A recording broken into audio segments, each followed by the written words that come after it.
পরিষ্কার করে দেয়। আমরা দুধ যখন দহন করি, বালতির মাঝে পাতিলের মাঝে আমরা দুধ রাখবো, আমরা একটু আগে তাকাইয়া দেখি পাতিলে কোনো ময়লা আছে কিনা।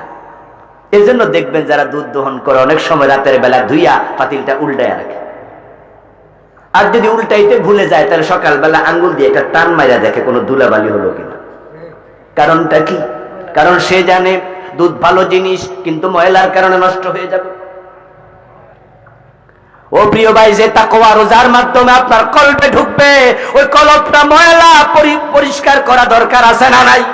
তাওবা করুন, তাওবা। তাওবা আল্লাহর কাছে বড় প্রিয় জিনিস, খুবই প্রিয় জিনিস। রাসূলুল্লাহ সাল্লাল্লাহু আলাইহি ওয়াসাল্লাম বলেছেন, কেউ যদি মরুভূমিতে খাবার দাবার পাথেয় সহ ওঠ হারিয়ে ফেলে, এই ওঠ ফিরে ফেলে এসে যত খুশি হয়, কোন অপরাধী তাওবা করে আল্লাহর কাছে ফিরে আসলে আল্লাহরও বেশি খুশি হয়। উদাহরণটাই তো সহজে বুঝে যাবে না, আমরা তো মরুভূমির দেশের লোক না। প্রিয় নবীজি যে কথাটা বলছেন খুবই ওয়েটফুল উদাহরণ।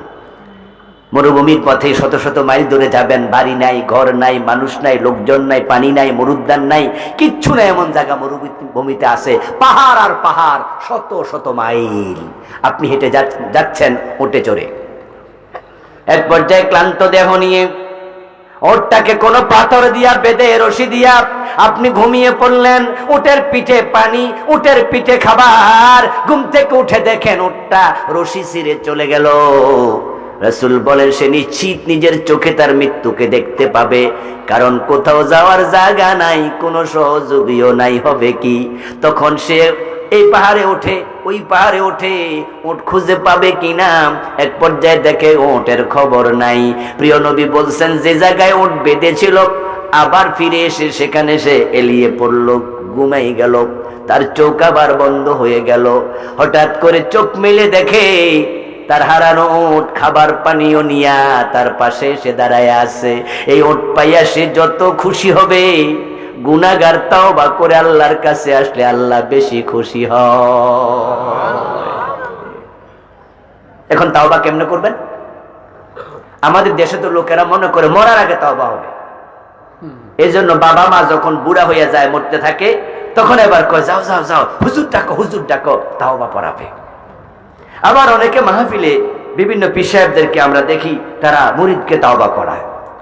মাহফিলে যারা হাজিরানে মজলিস আছে ওদেরকে তাওবা পড়ায়। তাওবা পড়ানোর আগে বলে দেয়, এই ফাগরি কই, ফাগরি কই, ফাগরি ছাড়ো। আপনারা কি দেখছেন নি কোনোদিন এগুলা? দেখছেন?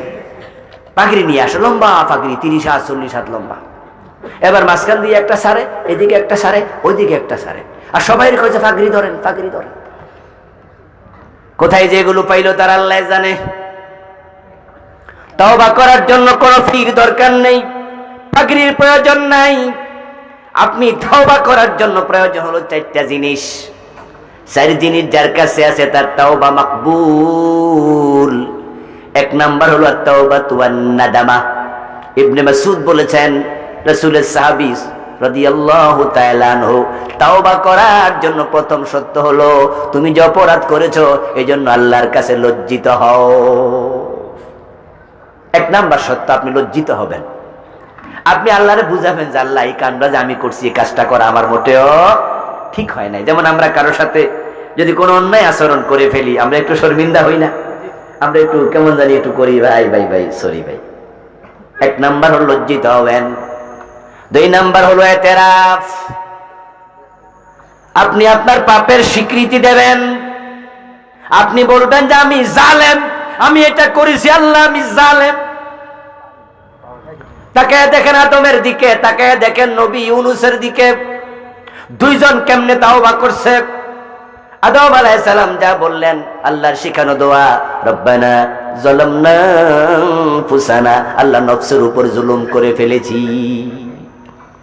ইউনূস নবী বললেন, লা ইলাহা ইল্লা আনতা সুবহানাকা ইন্নী কুনতু মিনাজ জালিমিন, আল্লাহ আমি একজন জালেম। 2 নবীর একই কথা। একজন বলছে রব্বানা যালামনা, আর উনি বলছেন ইন্নী কুনতু মিনাজ জালিমিন। আপনি বলবেন যে আল্লাহ আমি জালেম, আমি অন্যায় করে ফেলছি। 2 নাম্বার। 3 নাম্বার হলো এবার আপনি আল্লাহকে জানিয়ে দেবেন যে আল্লাহ, এই গুনাহ আমি আর কোনোদিন করব না, আমি সিদ্ধান্ত নিলাম, আমি ফিরে এসেছি। আর তাওবা হিয়া রুজু, তাওবা মানে হচ্ছে ফিরে আসা, প্রত্যাবর্তন করা। আল্লাহর পথ এটা, জান্নাতের পথ এটা, সোজা। এই সোজা পথে চলতে গিয়ে শয়তান আপনাকে বাঁকা পথে ঢুকাই দিস। এখন আপনি যখন বাঁকা পথে চললেন, 10 কিলো, 5 কিলো, 1 কিলো, আধা মাইল চলে গেলেন, যাওয়ার পর আপনার মনে পড়লো এটা তো ঢাকার রাস্তা না, এটা তো সোজা রাস্তা ছিল, আমি বাঁকা রাস্তায় ঢুকেছি। এবার আপনি কাউকে বললেন ভাইজান ঢাকা কোন রাস্তা? বললো রাস্তা তো পিছনে। আপনারও মনে পড়ছে ঠিকই তো, পিছনে তো রেখে আসছি। এবার বলুন তো, ঢাকা যেতে চাইলে যেখানে থাইমা আছেন ওখানে দাঁড়ায় থাকবেন না ফিরে আসবেন? তাওবা মানে হলো যে অন্যায় শুরু করেছেন সেটা ছেড়ে ফিরে আসতেই হবে। বাংলাদেশের লোকেরা খুব চালাক, তওবা করে কিন্তু অন্যায় ছাড়ে না। কারণ শরীরের গিলাপ ধরে আল্লাহ যা গুনাহ করছি সব মাফ করে দাও, এই তো তওবা করছি, মনে মনে কেউ পিছে যাই আবার আগের মতোই খামো। পীর সাহেবের হাতে হাত রেখে তাওবা করছে, সকালবেলা ও পিসা আগের মতোই খাচ্ছে। যে যে চরিত্রে ছিল চরিত্র আগের মতো আছে। অপরাধ যদি ছেড়ে না দেন আপনার তাওবা কবুল হবে না। 4 নাম্বার হলো এবার আপনি আল্লাহর কাছে বলুন আল্লাহ আমারে ক্ষমা করে দাও। ক্ষমা চাওয়া লাগবে। আদম ক্ষমা চাইছে, ইবলিস ক্ষমা চায় নাই। গুনাহ কিন্তু, অপরাধ কিন্তু দুজনেই করছে এবং সংখ্যায় একটাই। আদমও করেছে একটা, ইবলিসও করছে একটা। কিন্তু আদম ক্ষমা পেল, ইবলিস ক্ষমা পেল না। কারণ একটা, আদম ক্ষমা চেয়েছে, ইবলিস ক্ষমা চায় নাই। এই 4টি গুণ একত্রিত করুন, আপনার সাথে আপনার রবের মুআমালা। এই যে এখানে বসে আছেন, আপনি চোখ বন্ধ করে এই 4টা সত্য সামনে এনে আপনার রবকে আপনি জানাইয়া দেন আল্লাহ আমি মদ পান করেছিলাম, আজকে সিদ্ধান্ত নিলাম এই মদ আমি আর পান করব না। আমি তোমার কাছে লজ্জিত, আমি স্বীকার করলাম আমি জালেম, তুমি এবার আমারে ক্ষমা করো। আমার রাসূল বলেছেন লা আখতাতুম হাত্তা তাবলুগা খাতায়াকুম ইলাস সামা সুম্মা তুবতুম লাতাবাল্লাহু আলাইকুম। গুনাহ করতে করতে তোমার গুনাহ যদি আসমান পর্যন্ত উঁচু হয়ে যায় আর তুমি সেখানে দাঁড়ায় বলো আল্লাহ ক্ষমা চাই, আল্লাহ আসমান পর্যন্ত উঁচু গুনাহ 1 সেকেন্ডে ক্ষমা করে দেবেন।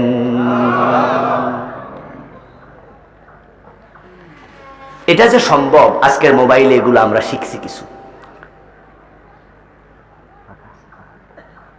এই যে মোবাইল আমাদের হাতে আছে, মাঝে মাঝে দেখবেন মোবাইলের মাঝে এমন কিছু অপশন আছে যেটাতে ভুলেও যদি টিপ পড়া যায় নাম্বার যা আসছিল সব একসাথে ডিলিট হয়। আসেনি এমন কিছু? আছে। আর যদি আপনি ইচ্ছা করে দেন তা তো আছে, ভুলে টিপ ফুললেও সব চলে যায়। আমার বন্ধু আপনার মোবাইলের মাঝে, এখানে না, এখানে তো অনেক ভিডিও আছে, আপনি অন্য একটা কিছু দেন এখানে, বা আমার পিছন থেকে একটা চেয়ারে দেন, কোনো টোনা থেকে আমার বেটে জায়গা দেন, আমি বেটে দিলাম এই চেয়ারটাই দিয়ে দেন, বা আপনি ওটা দেন। হয়েছে হয়েছে, আমার বলে দেন, দেন ব্যবস্থা করেন। সামনে মোবাইল, এখান থেকে দেন, আমি বলছি এদিকে দেন। হয়েছে হয়েছে, হয়ে গেছে, ধন্যবাদ। আমার বন্ধু আপনার 500 নাম্বার আছে আপনার মোবাইলের মাঝে, এক টিপে যদি 500টা একসাথে মুছে দিতে পারে আজকের বিজ্ঞানীরা ব্রেন খাটাইয়া যন্ত্র বানাইয়া, আমার আল্লাহ আসমান পর্যন্ত উঁচু গুনাহ 1 সেকেন্ডে ক্ষমা করার ক্ষমতা আমার আল্লাহর আছে না নাই? এই জন্য আল্লাহ তাআলা বলেছেন লা তাকনাতু মির রাহমাতিল্লাহ, তোমরা গুনাহগারেরা আল্লাহর রহমত থেকে কখনো নিরাশ হইও না। যত কবিরা গুনাহ আছে না, কবিরা গুনার তালিকার মাঝে একটা কবিরা গুনাহ হলো আল্লাহর রহমত থেকে নিরাশ হওয়া। আপনি গুনাহ করছেন এক অপরাধ, আবার আল্লাহ মনে আমারে ক্ষমা করবে না এই চিন্তা করা আরেক অপরাধ। আচ্ছা বলুন তো, আল্লাহ যে 99টা নাম আছে এর মাঝে গাফফার আছে না নাই? গাফুর আছে না নাই? তা আপনি কেন ভাবলেন তিনি ক্ষমা করবে না? তার নাম এত ক্ষমাকারী।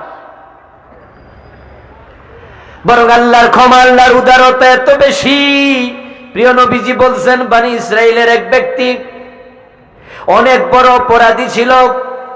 সে মরার অবস্থায় আইসা বুঝলো শরীর ভালো না, বয়স অনেক, যে কোনো সময় মরে যাবে। মরার আগে ছেলেদেরকে ডেকে বলে, আমি যদি মরে যাই আমাকে তোরা কবরে দাফন করিস না, বরং আমার লাশটা ফোড়াইয়া ফেলবি, তারপরে ফোড়ানো ছাইগুলো জমা করে রাখবি। তারপরে যখন ঘূর্ণিঝড় আসবে, ভয়াবহ বাতাস যেদিন প্রবাহিত হবে, বাতাসের মাঝে ছাইগুলো ছেড়ে দিবি। ছেলেরা কয়, আব্বা এটা কেমন কথা? সব মানুষ তো মানুষ কবর দেয়, আপনি একে ফোড়াইতে বলবেন? কয়, কারণ আছে রে, আমি এত গুনাহ করছি, যদি আল্লাহ আমারে ধরতে পারে এমন শাস্তি দিব, এই শাস্তি দুনিয়ার কাউকে দেবে না, কারণ আমার মতো অপরাধী জমিনের উপরে আর কেউ নেই।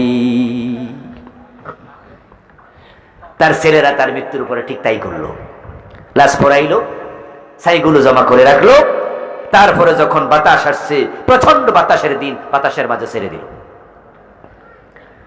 قال النبي صلى الله عليه وسلم فقال تعالى للأرض أدي ما أخذت فإذا هو قائم فقال تعالى ما حملك على ما صنعت فقال من خشيتك يا رب فغفر الله له। আল্লাহর নবী বলতেছে, তার ছাইগুলো যখন ছেড়ে দেয়া হলো, জমিনের মাঝে ছাইগুলো পড়লো, আল্লাহ জমিনকে বলো, জমিন আর দিমা কাস্তি, যা গ্রহণ করেছো বেটার ছাই, এগুলো আমারে ফিরাইয়া দাও। আল্লাহর আদেশে ওই লোকটা আবার পুরা বডি স্ট্রাকচারাল ডিজাইন সহ যেমন ছিল দুনিয়ায় এমন আল্লাহর সামনে দাঁড়ায়া গেল। এবার আল্লাহ তারে প্রশ্ন করছে, তুমি যেই কাজ করেছো, মা হামালাকা আলা মা সানাতা, এই কাজ করার কারণটা কি এটা আগে বলো, হিসাব নিকাশ পরে আগে বলো। এই নিষ্ঠুর আচরণ তোমার সাথে করার জন্য তুমি কেন সন্তানদেরকে বলেছো? ওই লোক জবাব দেয়, মিন খাশিয়াতিকা ইয়া রব, আল্লাহ আপনার আযাবের ভয়ে, আল্লাহ আমি আপনাকে ভয় পাইছি, কারণ আমি বড় গুনাহগার, আমি জানি আপনি আমারে ধরলে আমার উপায় নাই।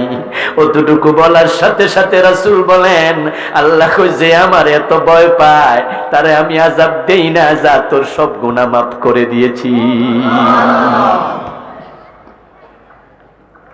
ভাই, আল্লাহ কিন্তু রহমান, তিনি ক্ষমা করার জন্য অপেক্ষা করছে। এখন ক্ষমা আপনি না চাইলে ক্ষমা তিনি করবে কেন? তার কি ব্যক্তিত্ব নাই? তার কি পার্সোনালিটি নাই? আপনি অন্যায়ও করবেন, আবার ক্ষমাও চাইবেন না, চুরি চুরি আরো সিনা চুরি করবেন, আপনাকে জাহান্নামে দেবেন না তো দেবেন কোথায়? আর মানুষ অপরাধ করবে এটা আল্লাহ জানে। এই জানার কারণে তিনি মানুষকে বানানোর আগে তওবার একটা দরজা বানাইছে। সূর্য পশ্চিম দিক থেকে উদিত হওয়ার আগে ওই তওবার দরজাটা আল্লাহ 1 সেকেন্ডের জন্য কোনোদিন বন্ধ করবেন না। আমার প্রিয় ভাইরা, যারা আমার ওয়াজ আজকে শুনছেন, একটু আওয়াজ দিয়ে বলুন তো, তওবার দরজাটা এখনো খোলা আছে না নাই? তা আপনি তওবা করেন না, এটা কি আল্লাহর দোষ? এটা কি আল্লাহর দোষ? قال النبي صلى الله عليه وسلم إن الله يقبل توبة العبد ما لم يغرغر। প্রিয় নবী, আল্লাহর পক্ষ থেকে মেসেজ আমাদেরকে শোনাচ্ছেন, আল্লাহ তার বান্দাদের তাওবা কবুল করতেই থাকে যতক্ষণ না তার মৃত্যুর গড়গড়া শুরু হয়। মৃত্যুর গড়গড়া শুরু হইয়া গেলে তাওবা আর কবুল হবে না। তা আমাদের দেশে হুজুর ডাকে কখন? যখন দেখে যে মৃত্যুর গড়গড়া শুরু হয়েছে, তখন করে হুজুর খবর দে। তাওবা কবুল হবে? কবুল হবে? এখন করেন, এখন। প্রিয় ভাইরা, তওবা করে অন্তরটাকে প্রস্তুত করুন রমাদানের বারাকা অর্জন করার জন্য। রমাদান আসছে, আমরা যেন ফজিলত থেকে বঞ্চিত না হই, এই জন্য প্রস্তুতিমূলক আমি কিছু পরামর্শ দেব। আমি 20টা পরামর্শ লিখে আনছি। বিভিন্ন মাহফিলে আমি বলছি, আমার জুমার আলোচনায় গত জুমায় করেছি। আপনাদের কাছে আমি 20টা পরামর্শ দিয়ে যাব। এই পরামর্শগুলো একটু শুনবেন, সম্ভব হলে আমল করবেন। ইনশাআল্লাহ এই কথাগুলো যদি মেনে চলেন, রোজাটা হবে ফলপ্রসূ, আপনি হবেন মুত্তাকি। এই রোজার মাধ্যমে রাইয়ানের দরজা আপনার জন্য খোলা থাকবে ইনশাআল্লাহ। 1 নাম্বার, রোজা হচ্ছে কোরআন নাজিলের মাস। এজন্য রমজান মাসে কোরআনের সাথে সম্পর্ক হবে সবচেয়ে বেশি। আল্লাহর এমন বান্দা আমি পেয়েছি, সকাল সন্ধ্যা সারাক্ষণ কোরআন পড়ে রমাদান মাসে। কুমিল্লা একজন ছিল প্রফেসর হাবিবুর রহমান রাহেমাহুল্লাহ, মরে গেছে। আমরা যখন ছাত্র ছিলাম, আমি আলিম ক্লাসে যখন পড়ি, তখন কুমিল্লা শহরে থেকে পরীক্ষা দিয়েছি। তখন গল্প করতে শুনেছি, লোকজন বলছে যে প্রফেসর হাবিবুর রহমান স্যার সরকারি কলেজের প্রফেসর ছিল, বুড়া মানুষ, কয় যে গত অনেক বছর ধরে প্রতি রমজানে পুরা কোরআনের তাফসীর পড়ে একবার। আমি তখন জিজ্ঞাসা করলাম কেমনে সম্ভব, আমরা তো শুধু দেখে দেখে পড়তে পারি না এক খতম। বলে উনি সারাদিন কোরআন শরীফ ছাড়া কিছু করেই না, সারাদিন কোরআন লাগাইয়া থাকে। আর যারা 2-4 বার পড়ে ফেলছে তারা প্রতি অক্ষরে তাফসীর কিন্তু পড়া লাগে না, এটা জানেই তো, এই অর্থ এই অর্থ এই। তো যখন পয়লা চলে যায়, যেখানে থাকে সেখানে দেখে কোরআনটা তার কাছে একবার তরতাজা থাকে। কোরআনের কারণে মূলত রমজানের সম্মান। কোরআন নাজিল হয়েছে এই মাসে, তাই এটা সেরা মাস। যে রাতে হয়েছে 1000 মাসের চেয়ে সেরা রাত। যে উম্মতের উপর হয়েছে সবচেয়ে সেরা উম্মত। যে নবীর উপর কোরআন নাজিল, সে নবী সবচেয়ে সেরা নবী। খায়রুকুম মান তাআল্লামাল কুরআন ওয়া আল্লামা, যে কোরআন পড়ে পড়া রাসূলকে, সে হচ্ছে সবচেয়ে সেরা মানুষ। এই রমাদানে কোরআনের সাথে লেগে যাবেন। যারা কোরআন পড়তে পারেন না, তারা আজকে সিদ্ধান্ত নিয়ে বাড়ি যাবেন যে এই রমজানে আমি কোরআন শিখবই। আস-সাইয়্যু মিন্না ওয়াল ইতমামু মিনাল্লাহ। চেষ্টা করব আমরা, সফলতা দেবেন কে? মনে করবেন না যে কোরআন মনে কঠিন কিতাব, এটা মনে করার কোনো কারণ নাই, কোনো কারণ নাই। বরং এই পৃথিবীতে আল্লাহর কোরআনের মতো সহজ আর দ্বিতীয় একটা কিতাবও নেই। আমি 7টা বই লিখছি, তা আমার লেখা বই সবচেয়ে ছোট হলো এটা। এটার নাম হলো শিরিক থেকে বাঁচার উপায়, প্রচলিত শিরিক, মাত্র 64 পৃষ্ঠা। আমার মন বলে, আমার যদি 1 বছর টাইম দেয় যে এই বইটা আপনি নিজেরটাই তো লিখছেন, নিজে মুখস্থ কইরা প্রথম থেকে শেষ পর্যন্ত শোনাবেন লোকমা ছাড়া, আমার 10 বছর দিল পারবো না, 20 বছর দিল পারবো না। কিন্তু মাত্র 7 বছরের বাচ্চা 30 পারা পড়ে মুখস্থ, এমন আছে না নাই? 2 চোখ নাই অন্ধ 30 পারার হাফে যেমন আছে না নাই? এটাকে কঠিন কিতাব যে বলে সে জালেম।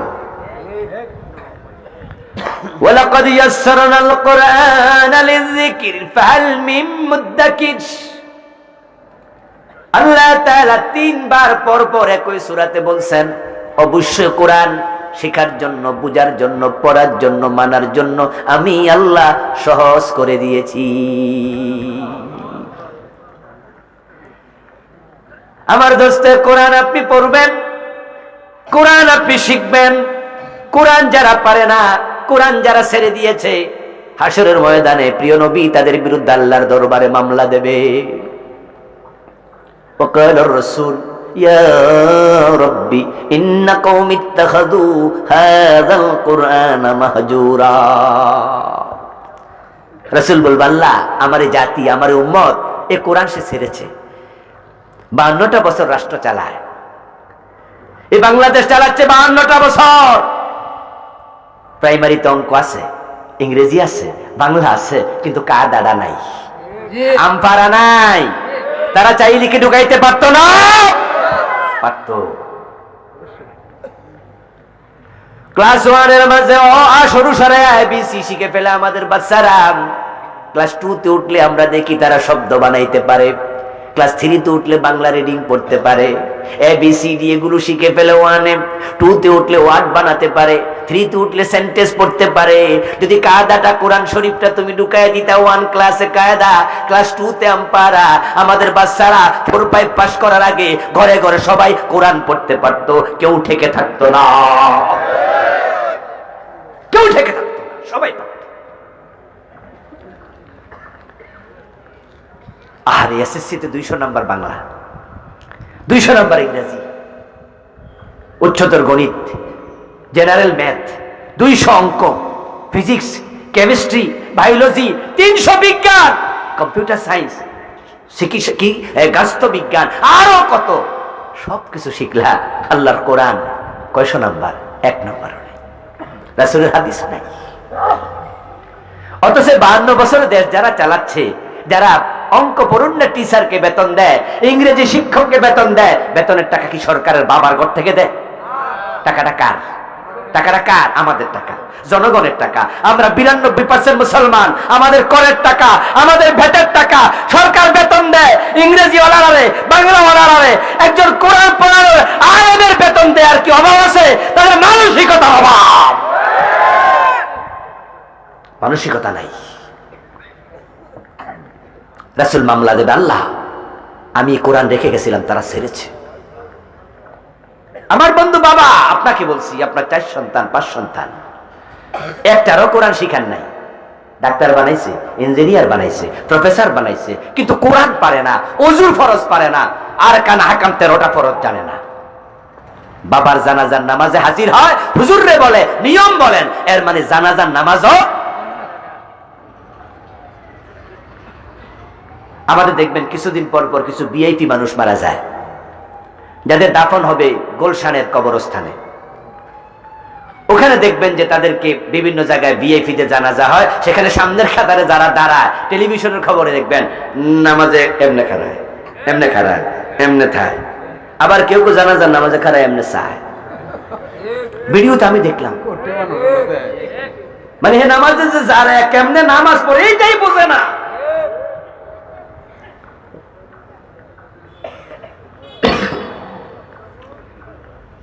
কোরআন যারা ছাড়বেন, পড়েননি, জানেননি, বুঝেননি, আল্লাহ বলেন তাকে কিয়ামতের দিন আমি অন্ধ বানাইয়া তুলবো। ওয়া নাহশুরুহু ইয়াউমাল কিয়ামাতি আমা। ক্বালা রাব্বি লিমা আশারতানি আমা ওয়া কাদ কুনতু বাসীরা। ও আমার রব, আমাকে অন্ধ বানালেন কেন? আমি তো চোখওয়ালা ছিলাম। আল্লাহ জবাব দেবেন, কাযালিকা তাতকা আয়াতুনা ফানাসিতাহা ওয়া কাযালিকাল ইয়াউমা তুনসা। তোমার কাছে আমার আয়াত, আমার কোরআন গেছিল, হুজুররা বলেছে, নবী পৌঁছাইছে, কিন্তু তুমি চোখ মলে আমার কোরআনটা একবার পড়েও দেখো নাই। তোমার মতো বান্দা দরকার নাই, তাই আজকে তোমার চোখগুলো আমি বন্ধ করে দিলাম। আর যারা কোরআন পড়তে পারেন, মেহরবানি করে বিসমিল্লাহর বা থেকে মিনাল জিন্নাতি ওয়ান নাসের সিন পর্যন্ত অর্থসহ একবার পড়বেন। আপনার রব কি মেসেজ দিয়েছে একটু দেখবেন। যারা পড়তে পারেন বিশুদ্ধ, তারা খতম দেবেন। যারা বিশুদ্ধ পারেন না, তারা বিশুদ্ধ শিখবেন। রমাদানে কোরআন খতম দেয়া সুন্নত। নবীজি ইন্তেকালের পূর্বের রমাদানে যতটুকু নাজিল হয়েছে, জিবরিল আমিনকে পুরাটা একবার তেলাওয়াত করে শোনাইছে। জিবরিল আমিন নিজেও রাসূলকে পুরাটা একবার তেলাওয়াত করে শোনাইছে। প্রতি অক্ষরে কয় নাকি 10। রমাদানে হবে অসংখ্য, অগণিত। ইফতার করবেন, মানুষকে ইফতার করাবেন, অনেক সওয়াব। ইফতারের পূর্বে দোয়া করবেন, দোয়া কবুল হয়। জামাতে নামাজ যেন এক ওয়াক্ত রমাদানে মিস না হয়। 30 দিন হলে 150 ওয়াক্ত হবে, 150 ওয়াক্ত জামাতে করবেন। সিদ্ধান্ত নেন, জামাত ছাড়া নামাজ পড়বো না। সুন্নত নফল নামাজগুলো বেশি পড়বেন, কারণ আমাদের জীবনে অনেকেরই অনেক ফরজে ঘাটতি আছে। রমাদান অ্যাডভান্টেজ হলো আপনার প্রতিটা নফলকে আল্লাহ ফরজের জায়গায় ঢুকিয়ে দেবে। সুবহানাল্লাহ। রাসূলুল্লাহ বলেছেন, নফলগুলো ফরজ হবে, একটা ফরজ 70টা ফরজ হবে। তাহাজ্জুদ পড়ার মোক্ষম সুযোগ রমাদান। যেহেতু সাহারি খেতে উঠতেই হয়, একটু 20 মিনিট আগে ওঠা যাবে না? তাহলে 4 রাকাত তাহাজ্জুদ পড়ে ফেলতে পারবেন। আপনার ওয়াইফকে বলবেন, চুলার উপরে তরকারি ভাত বসাইয়া দিয়া তুমিও পাকঘরে জায়নামাজে দাঁড়াইয়া 4 রাকাত 2 রাকাত তাহাজ্জুদ পড়ে ফেলো। ইফতারের সময় দোয়া যখন করবেন, তখন পারিবারিকভাবে একটা সিস্টেম চালু করে দেবেন বা করে দেবেন। পহেলা রোজা দোয়া করবো আমি, তোমরা আমিন বলবা। দ্বিতীয় রোজা আপনার ওয়াইফরে বলবে যে তুমি দোয়ায় হাত তুলবা, আমরা আমিন বলবো। তৃতীয় রোজায় বড় ছেলেরে বলবেন, বাজান তৃতীয় রোজায় তুমি দোয়া করবা, আমরা আমিন বলবো। বড় মেয়েটাকে বলবেন, মা চতুর্থ রোজায় তুমি দোয়া করবা, আমরা আমিন বলবো। আপনার চোখের সামনে আপনার কলিজার টুকরা সন্তান হাত তুলে বলবে, রব্বির হামহুমা কামা রাব্বায়ানি সগীরা। আপনি জীবিত থাকতে আপনার জন্য আপনার সন্তান দোয়া করছে, নিজের কানে শুনে যাবেন। অভ্যাস যদি চালু হয়, মরার পরে দোয়া চলতেই। আশা করা যায় সিস্টেম চালু করে দেবেন, চলবে এটা। সন্তানদেরকে বলবেন যে সূরা ফাতিহার অর্থটা বলো। ইফতারের আগে 15 মিনিট 20 মিনিট সময় নেবেন, দায়িত্ব দেবেন যে সূরা ফাতিহার তরজমা তুমি পড়ো। তুমি সূরা ইখলাসের উপরে 5 মিনিট একটা বক্তৃতা দাও, একটু তাফসীরটা দেখো, আল্লাহ কি মেসেজ দিয়েছে এগুলো আমাদেরকে একটু শোনাও। প্রিয় ভাই, দান সাদাকা রমাদানে বাড়াই দেবেন। মা বোনদেরকে বলবেন রমাদানে যেন ঘরের সামনে দরজার পাশে চালের জন্য আলাদা একটা টুকরি বসায় রাখে, যেটাতে ভিক্ষুক ভিক্ষা নেবে, একজন যেন ফিরে না যায়। প্রিয় নবী সাল্লাল্লাহু আলাইহি সাল্লাম রমাদান যখন আসতো, প্রবাহিত বাতাস যতটা গতি বেগে চলতো, রাসূলের দান আরো বেশি গতি পেয়ে যেত। মিনার রিহিল মুরসালা কানা আজওয়াদা মিনার রিহিল মুরসালা। যাদের দোকান আছে, দোকানের মাঝে রমাদান উপলক্ষে ভাঙতি টাকা রেখে দেবেন, 5 টাকা 10 টাকা 20 টাকা, যত ভিক্ষুক আসবে সবাই রে দেবেন, সবাই রে। যা আছে সব রেখে যাবেন, যা দান করলেন সেটাই সাথে যাবে। যা রেখে গেলেন তা আপনার নয়, তা অন্যের। যা দান করলেন সেটা আপনার। চোখ বন্ধ, আপনার সম্পদের জন্য আপনার বাচ্চারা কিলাকিলি করবে, ভাগাভাগি করবে, কারাকারি করবে। এই জন্য দান সাদাকা রমাদান উপলক্ষে বাড়াই দেবেন। যাকাত যাকাত যাকাত যাকাত দিন, রমাদান উপলক্ষে যাকাত দেন। রমাদান উপলক্ষে যাকাত দিলে কি হবে? যাকাত এমনি দেবেন, অন্য সময় দিলে 10 গুণ, রমাদান দিলে 70 গুণ। এরপরে ধূমপান পরিত্যাগ করবেন। আমি বলেছি এই সুযোগটা রমাদানে আছে। দৃষ্টি জবানের হেফাজত করবেন, দৃষ্টি জবানের হেফাজত করবেন। মেজাজ কন্ট্রোল করবেন। গ্রামে গঞ্জে মানুষ হাল চাষ করে, খেতে খামারের কাজ করে, ক্ষুধা একটু লাগলে বড়লোকে মারামারি শুরু করে দেয়। আমরা দেখেছি ছোটকালে যে গ্রামের মানুষরা খিটখিটে হয়। এটা হবেন না। কষ্ট করছে ঠিক, প্রিয় নবী বলছে তুমি যদি রোজা রাখো, কেউ ঝগড়া করে, তখন বলে দাও ইন্নী ইমরুউন সায়েম, আমি রোজা রাখছি, সরি ভাই আমি ঝগড়া করবো না। তারাবিতে নামাজ পড়বেন ধীরে ধীরে। এই কথাটা আবার বলছি, বাংলাদেশে গ্রামে গঞ্জে তারাবি যা হয়, অধিকাংশ মসজিদে তারাবির নামে তামাশা চলে, উপহাস চলে, আল্লাহর সাথে রীতিমতো বেয়াদবি হয়। রুকু দিয়ে সোজা হয়ে দাঁড়ায় না, 2 সেজদার মাঝে বসে না, কি যে পরে বোঝে না, সুবহান রাব্বিয়াল আলা 3 বার পড়া কুলান যায় না, আত্তাহিয়াত তো শেষ করা যায় না, আর হুজুর তো এক নিঃশ্বাসে সাতায়া। এমন সূরা পড়ে ভ্রমরের গুঞ্জরণ ছাড়া কিচ্ছু বোঝা যায় না। শেষ দিকে জালিমিন কয়ে টান মারলে পাবলিক বুঝে রুকুতে যাওয়া। ইন্না লিল্লাহ ইন্না লিল্লাহ ইন্না লিল্লাহ। আপনি কি বোঝেন কার সামনে দাঁড়াইছেন, কার সামনে খাড়াইছেন? আপনার কি বুঝাচ্ছে? আরশের মালিক আপনার দিকে তাকিয়ে আছে। আপনাকে তিনি দেখেছেন নাকি, ধরে আনছে নাকি? আপনার প্রয়োজন, আপনি তার সামনে গেছেন, আর তার সামনে গিয়ে তাকে ব্যস্ততা দেখাচ্ছেন। আপনার কি বিমান ফ্লাই করবে? আপনার ট্রেন কি রেল স্টেশনে দাঁড়ায় আছে যে আপনি তার যাত্রী? কে বলেছে আপনাকে তাড়াহুড়া করতে? কে বলেছে? قال النبي صلى الله عليه وسلم إذا قام أحدكم في صلاته فإنه يناجي ربه। প্রিয় নবীজি বলেছেন, মানুষ যখন নামাজে দাঁড়ায় সে তার রবের সাথে কথা বলতে শুরু করে। এই হাদিসের ব্যাখ্যা অন্য হাদিস, কালান নবী সাল্লাল্লাহু আলাইহি ওয়াসাল্লাম ইযা ক্বালা আলহামদুলিল্লাহি রাব্বিল আলামিন ক্বালা তাআলা হামাদানি আবদি, ইযা ক্বালা আর রাহমানির রহিম ক্বালা তাআলা আসনা আলাইয়া আবদি, ইযা ক্বালা মালিকি ইয়াউমিদ্দিন ক্বালা তাআলা মাজ্জাদানি আবদি। বান্দা এক আয়াত পড়ে আর আল্লাহ সেই আয়াতের জবাব দিয়ে আরশ থেকে কথা বলে। আর আপনি যখন একটারে 7 আয়াত পড়েন, আল্লাহ কোন জায়গা দিয়ে কইব চান্সে তো দেয় না নাকি, যে আল্লাহ যে জবাব দিব লাগবো না, আমি একা কইয়ে যাই যা যা কপালে আছে। আর এই জন্য দায়ী কিন্তু শুধু ইমাম সাহেব নয়, দায়ী হচ্ছে অধিকাংশ মুসল্লি। কারণ আস্তে আস্তে পড়াইলে মুসল্লি কমে যায়। তো হুজুর মনে করে বেতন দিব কেডা? হুজুরের পেট আছে, পিঠ আছে, বউ আছে, বাচ্চা আছে। এবার যদি আমি সুন্নাহ তরিকা আস্তে আস্তে পড়ি, তাহলে মসজিদ খালি হইয়া পরে বেতন পাবো না। যা কপালে যা আছে, আমিও গেছি, তোরারাও খাইছি। আল্লাহু আকবার। এমন নামাজ পড়বেন না, আস্তে আস্তে পড়বেন। ইমাম সাহেব যারা আছেন, আল্লাহকে ভয় করুন প্লিজ, আল্লাহকে ভয় করুন, আল্লাহকে ভয় করুন। আপনার মুসল্লি আপনার রাজ্জাক না, রাজ্জাক কে? রাজ্জাক কে? এটা আমাদের দিকে তাকাইলেও কি আপনাদের অনুভব হয় না? আমিও তো আপনার মতো একজন মৌলবী। আমাদেরকে আলহামদুলিল্লাহ আলহামদুলিল্লাহ 50,000 1 লাখ টাকা নিয়ে দাঁড়াইয়া থাকে লাইনে যে হুজুর আপনি একটু আমার সময়টা দেন। আজকে বিকাল থেকে যশোরের সরসা থানায় মাহফিল নেয়ার জন্য কতবার ফোন দিয়েছে, হুজুর কত টাকা লাগবে, টাকা যা চান। আমি বলি বেটা আমি যাই না, আমি দূরে যাই না, আসবো না, আসতে হবে হুজুর, হুজুর যা লাগে। আর আপনি আপনার তারাবির বেতন কত পাবেন এক মাসে? 30,000 50,000? এর চেয়ে বেশি বাংলাদেশে কেউ দেয় না। 1 লাখ, বড় বড় মসজিদে 1 লাখ 2 লাখ দেয়। আর এটা আমার 3-4 দিনের কামাই। তো আমার রব যদি দিতে পারে, আমি তো আপনার মতো মৌলবী, আপনার রাজ্জাক কি আপনাকে দিতে পারে না? পারে না?